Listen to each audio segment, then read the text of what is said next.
Do you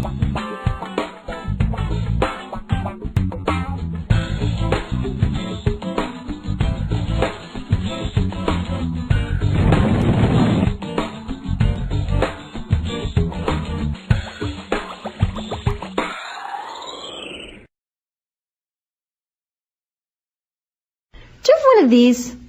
I got a little obsessed with mine. In fact, I got a little obsessed with all my stuff. Have you ever wondered where all the stuff we buy comes from and where it goes when we throw it out? I couldn't stop wondering about that, so I looked it up. And what the textbook said is that stuff moves through a system from extraction to production to distribution to consumption to disposal. All together, it's called the materials economy. Well, I looked into it a little bit more. In fact, I spent 10 years traveling the world, tracking where our stuff comes from and where it goes. And you know what I found out? That is not the whole story. There is a lot missing from this explanation. For one thing, this system looks like it's fine. No problem. But the truth is, it's a system in crisis. And the reason it's a system in crisis is it's a linear system and we live on a finite planet. And you cannot run a linear system on a finite planet indefinitely. Every step along the way, this system is interacting with the real world. In real life, it's not happening on a blank white page. It's interacting with societies, cultures, economies, the environment. And all along the way, it's bumping up against limits. Limits we don't see here because the diagram is incomplete. So let's go back through. Let's fill in some of the blanks and see what's missing. Well, one of the most important things that's missing is people. Yes, people. People live and work all along this system. And some people in this system matter a little more than others. Some have a little more say. Who are they? Well, let's start with the government. Now, my friends tell me I should use a tank to symbolize the government, and that's true in many countries and increasingly in our own. After all, more than 50% of our federal tax money is now going to the military. But I'm using a person to symbolize the government because I hold true to the vision and values the government should be of the people, by the people, for the people. It's the government's job to watch out for us, to take care of us. That's their job. Then along came the corporation. Now, the reason the corporation looks bigger than the government is that the corporation is bigger than the government. Of the 100 largest economies on Earth now, 51 are corporations. And as the corporation has grown in size and power, we've seen a little change in the government where they're a little more concerned in making sure everything's working out for those guys than for us.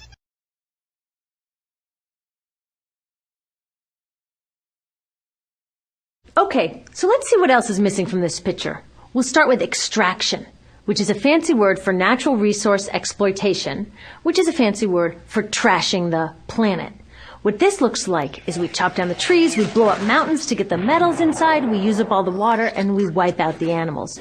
So here we are running up against our first limit. We are running out of resources. We are using too much stuff. Now, I know this can be hard to hear, but it's the truth, so we've got to deal with it.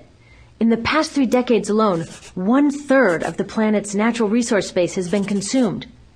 Gone. We are cutting and mining and hauling and trashing the place so fast that we're undermining the planet's very ability for people to live here.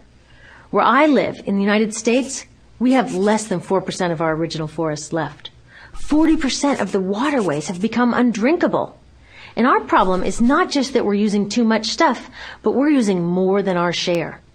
We have 5% of the world's population, but we're using 30% of the world's resources and creating 30% of the world's waste. If everybody consumed at U.S. rates, we would need 3 to 5 planets. And you know what? We've only got 1. So my country's response to this limitation is simply to go take somebody else's. This is the third world, which some would say is another word for our stuff that somehow got on somebody else's land. So what does that look like? The same thing, trashing the place. 75% of global fisheries now are fished at or beyond capacity. 80% of the planet's original forests are gone. In the Amazon alone, we're losing 2,000 trees a minute. That is 7 football fields a minute. And what about the people who live here? Well, according to these guys, they don't own these resources, even if they've been living there for generations. They don't own the means of production, and they're not buying a lot of stuff. And in this system, if you don't own or buy a lot of stuff, you don't have value.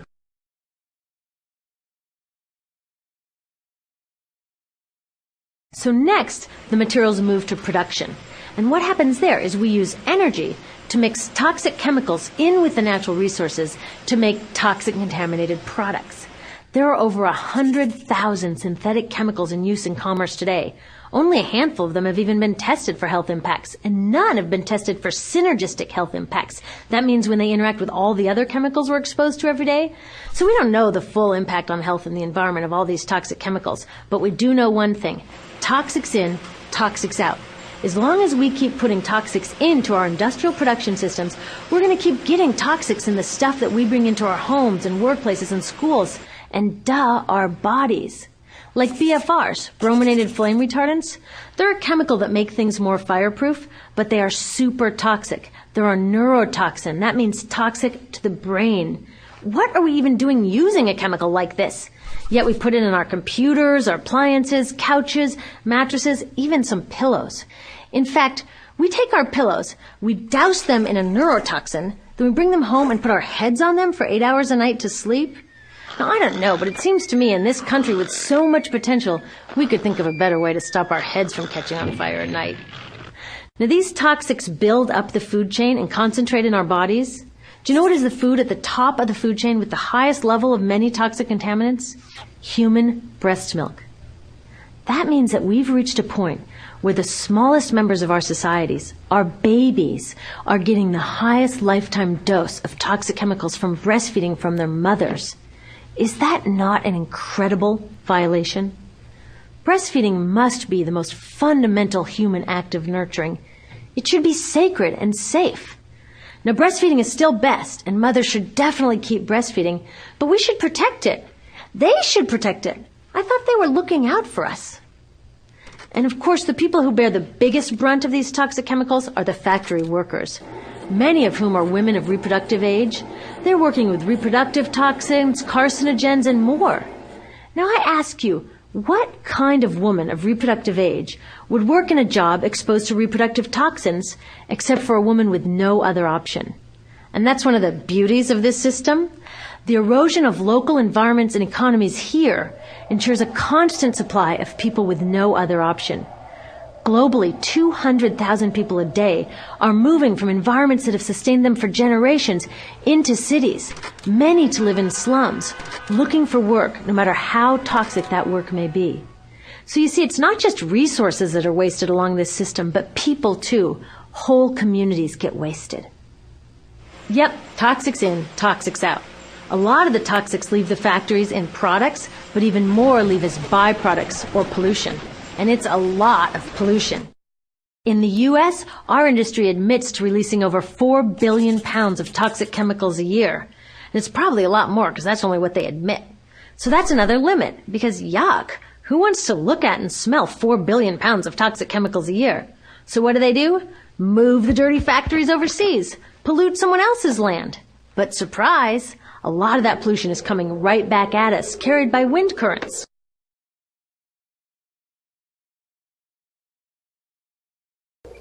So what happens after all these natural resources are turned into products? Well, it moves here for distribution. Now, distribution means selling all the toxic contaminated junk as quickly as possible. The goal here is to keep the prices down, keep the people buying, and keep the inventory moving. How do they keep the prices down? Well, they don't pay the store workers very much, and they skimp on health insurance every time they can. It's all about externalizing the costs. What that means is that the real costs of making stuff aren't captured in the price. In other words, we aren't paying for the stuff we buy. I was thinking about this the other day. I was walking to work and I wanted to listen to the news, so I popped into a Radio Shack to buy a radio. I found this cute little green radio for $4.99. I was standing there in line to buy this thing, and I was thinking, how could $4.99 possibly capture the cost of making this radio and getting it into my hands? The metal was probably mined in South Africa. The petroleum was probably drilled in Iraq. The plastics were probably produced in China. And maybe the whole thing was assembled by some 15-year-old in a maquiladora in Mexico. $4.99 wouldn't even pay the rent for the shelf space it occupied until I came along, let alone part of the staff guy's salary who helped me pick it out, or the multiple ocean cruises and truck rides pieces of this radio went on. That's how I realized I didn't pay for the radio. So who did pay? Well, these people paid with the loss of their natural resource space. These people paid with the loss of their clean air, with increasing asthma and cancer rates. Kids in the Congo paid with their future. 30% of the kids in part of the Congo have dropped out of school to mine coltan, a metal we need for our cheap and disposable electronics. These people even paid by having to cover their own health insurance. All along this system, people pitched in so I could get this radio for $4.99. And none of these contributions are recorded in any accounts book. That's what I mean by the company owners externalized the true costs of production.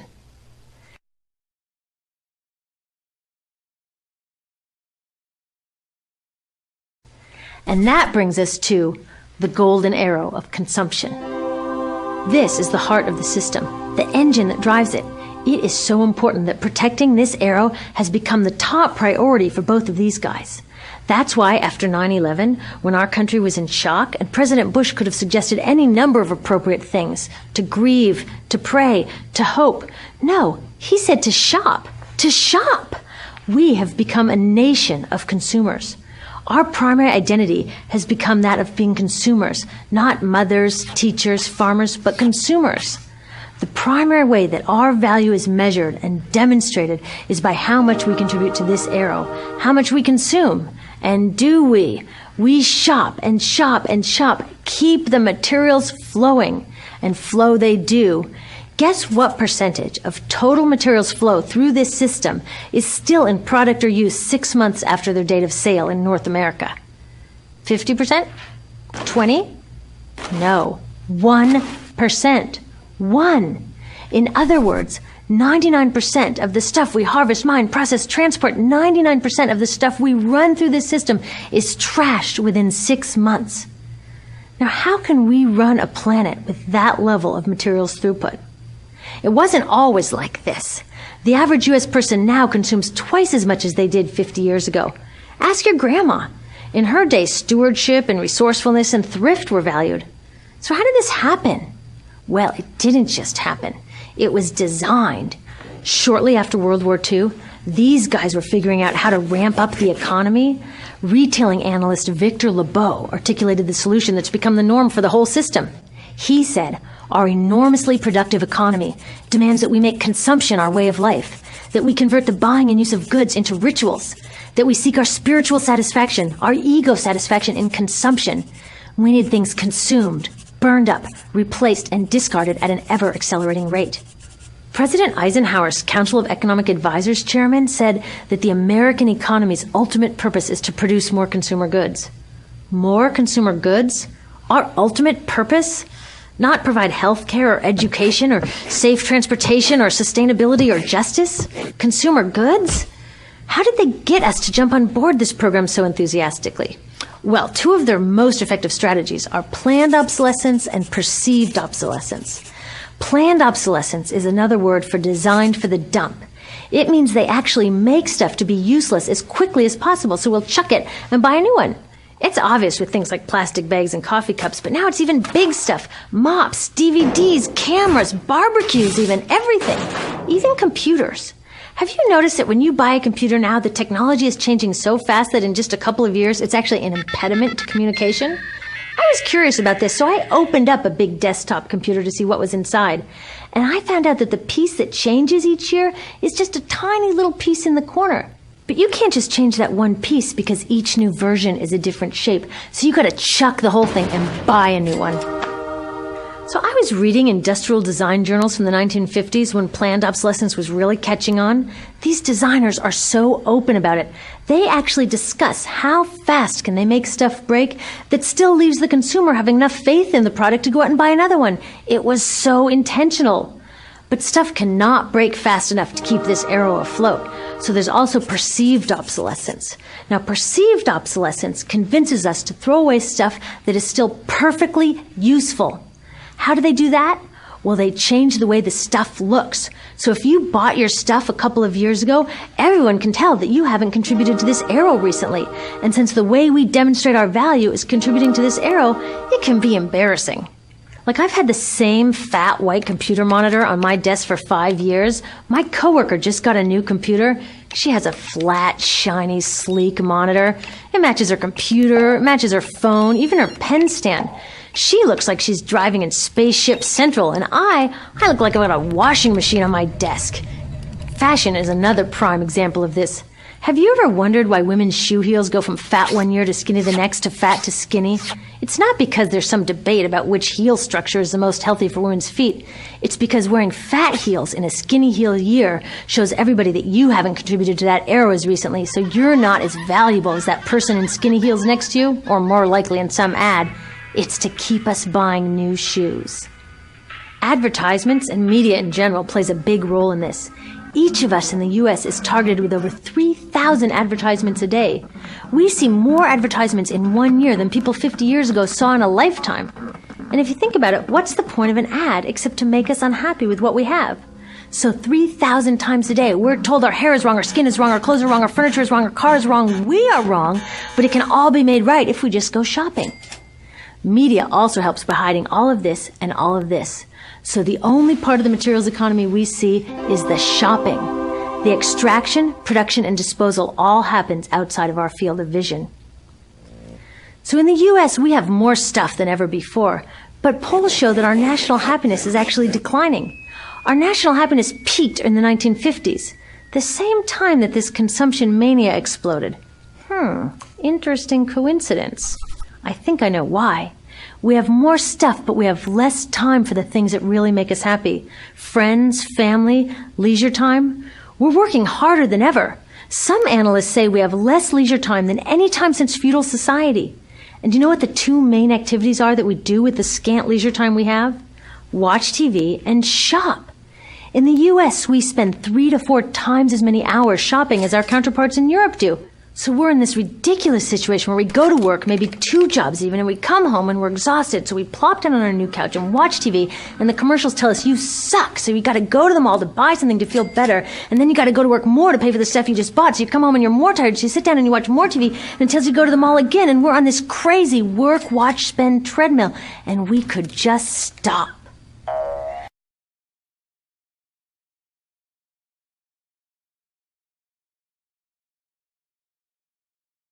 So in the end, what happens to all the stuff we buy anyway? At this rate of consumption, it can't fit into our houses, even though the average house size has doubled in this country since the 1970s.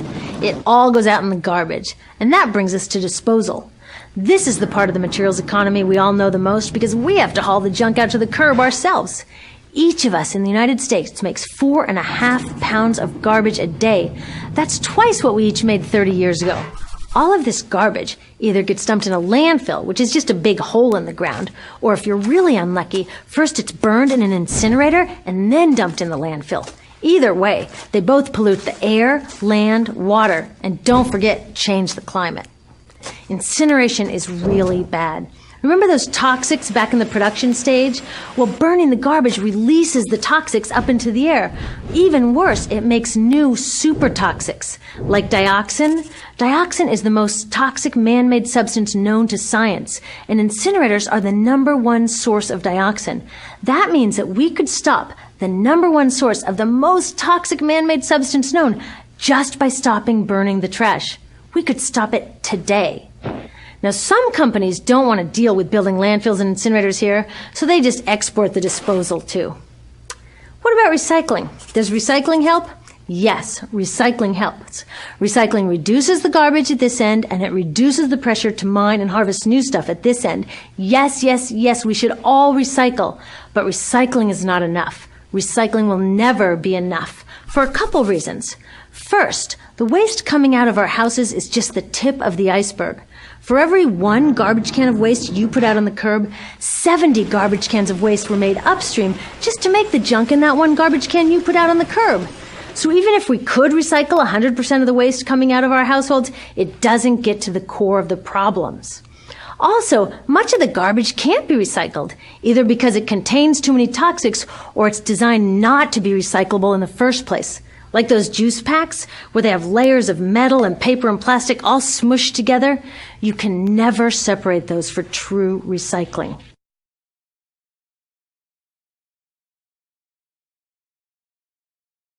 So you see, it is a system in crisis. All along the way, we're bumping up against limits. From changing climate to declining happiness, it's just not working. But the good thing about such an all-pervasive problem is there are so many points of intervention. There are people working here on saving forests, here on clean production, labor rights, fair trade, conscious consuming, blocking landfills and incinerators, and very importantly, taking back our government so that it really is by the people, for the people. All of this work is critically important, but things really start moving when we see the connections, when we see the big picture. When people all along this system get united, we can reclaim and transform this whole linear system into something new, a system that doesn't waste resources or people. You see, what we really need to chuck is that old school throwaway mindset. There's a new school of thinking about this stuff, and it's based on sustainability and equity. Things like green chemistry, zero waste, closed-loop production, renewable energy, local living economies.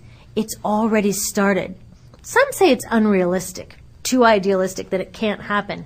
I say the ones who are unrealistic are those who think that we can continue with the old way. They're dreaming. Remember, that old way didn't just happen. It wasn't like gravity that we just have to live with. People created it, and we're people too. So let's create something new. There's a lot of information on this website about groups doing incredible work. Click around, get involved.